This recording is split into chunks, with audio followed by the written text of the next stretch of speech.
ადიგენის რაიონის სოფელ მოხეში არსებულ მდგომარეობასთან დაკავშირებით რელიგიის საკითხთა სააგენტოს თავმჯდომარემ კონფერენცია გამართა. საზავო შახმაძე მედიის წარმომადგენლებთან შეხვედრაზე სახელმწიფოს მიერ საქართველოს მუსლიმი თემისადმი ამოქმედებულ პროგრამებზე ისაუბრა. მისივე ინფორმაციით, სოფელში მართლმადიდებლებსა და მუსლიმ თემს შორის არსებულ სადავო შენობის საკითხს სპეციალურად შექმნილი სათათბირო კომისია სწავლობს, რომლის მიზანსაც საკითხის მშვიდობიანი და მოლაპარაკების გზით გადაწყვეტა და ასევე შენობის წარმომავლობის დადგენა წარმოადგენს. კომისიის წევრებს შორის არიან როგორც მართლმადიდებელი და მუსლიმი მოსახლეობა, ასევე ადგილობრივი ხელისუფლებისა და კულტურული მემკვიდრეობის დაცვის ეროვნული სააგენტოს წევრები.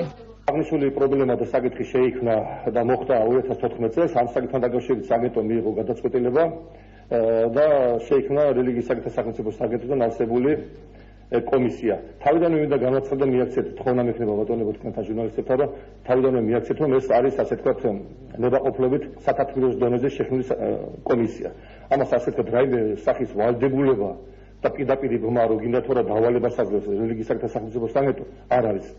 ეს არის ნებაყოფლობითი გაერთიანება, სადაც წარმოდგენილია 13 კაცი კომისიის წევრი, მათ შორის თქვენი მონამორჩილი მარტო მეგახლავთ ერთი კაცი 13-დან და მაქვს ფუნქცია მხოლოდ მედიატორის და კომისიის ხდომების ჩატარების, დანარჩენი 12 კაცი გახლავთ ამ შემთხვევაში დაინტერესებული მხარეები. კერძოდ 4 წევრი გახლავთ მუსლიმი თემიდან, 3 წევრი გახლავთ მართლმადიდებელი თემიდან, გახლავთ ადგილობრივი ხელისუფლება, მეუღლისხო სამხარო ადმინისტრაციის დონეზე, გუბერნატორი, ჩართულია გამგებლის დონეზე ადგილობრივი ხელისუფლება და ძეგლთა დაცვის სააგენტოს წარმომადგენელი 2 კაცი. შევკრიბოთ ციფრებით, ჩემი ჩართულობით და გამოვიდეთ 13 კაცი. აქედან გამომდინარე, არაერთი განცხადება მათ შორის მეუღლისხო როგორც არასამთავრობო სექტორიდან და აგრეთვე ნებისმიერი სხვა დაინტერესებული ჯგუფიდან, რომ ხელმოწყდება, გაჭიანურება და პრობლემების ასე თქვა გვერდზე გადაწყვეტა არის არასწორი და მეტიც ხმამაღლა შემიძლია თქვა, შეიძლება ვიღაცისთვის ეს არის არაფრის მომტანი კომისია და შეიძლება შედეგი არ არსებობს, მაგრამ მე ვიტყვი, როგორც სახელმწიფო სახელით და როგორც სააგენტოს სახელით, შედეგი უკვე გარკვეული გვაქვს.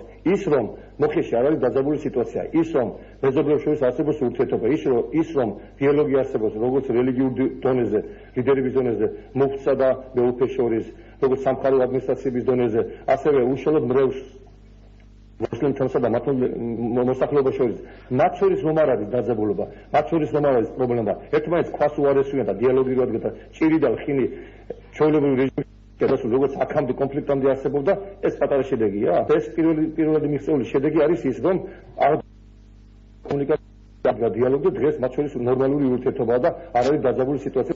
სოფელ მოხეში მართლმადიდებელი მრევლის უკმაყოფილება რამდენიმე დღის წინ მუსლიმი თემის გარკვეული ნაწილის მიერ სადავო შენობაში ნებართვის გარეშე შესვლამ და იქ ლოცვის ჩატარებამ გამოიწვია. მოსახლეობა მუსლიმ თემს 2014 წელს მიღწეული შეთანხმების დარღვევაში ადანაშაულებს, რომლის მიხედვითაც კომისიის დასკვნამდე სადავო შენობაზე პრეტენზია არც ერთ მხარეს უნდა ჰქონდეს. აღნიშნულ საკითხს 14 ოქტომბერს სპეციალური განცხადებით ახალციხისა და ტაო-კლარჯეთის ეპარქია გამოეხმაურა. ეპარქიის მწყემსმთავარმა განცხადებაში სოფელში არსებულ მდგომარეობაზე ისაუბრა. მღვდელმთავარმა ასევე მხარეებს, პოლიტიკურ პარტიებსა და ადგილობრივ ხელისუფლებას მშვიდობისკენ მოუწოდა. მოგუწოდეთ პოლიტიკურ პარტიებს ამ საარჩევნო პერიოდში ნუ შეეცდებიან ადამიანთა რელიგიური გრძნობები გამოიყენონ თავიანთი პოლიტიკური ინტერესებისთვის.